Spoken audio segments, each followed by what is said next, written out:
Your FaceTime camera may be lagging due to several reasons, including an unstable internet connection, a malfunctioning FaceTime app, or outdated software on your device. To resolve the issue, start by verifying your internet connection. Check your device settings to assess the connection. Turn Wi-Fi off and on to reboot, or forget the Wi-Fi network and reconnect to it if the issue persists.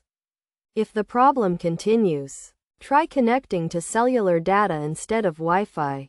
If the lagging persists, try rebooting the FaceTime app, as restarting it can resolve potential malfunctions and refresh the app.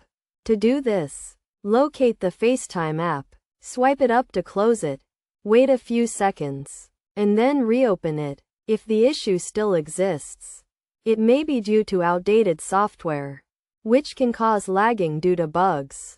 Keeping your iOS software system updated can rectify this.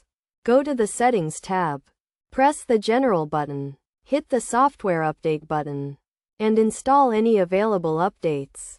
By following these steps, you should be able to identify and resolve the issue causing your FaceTime camera to lag.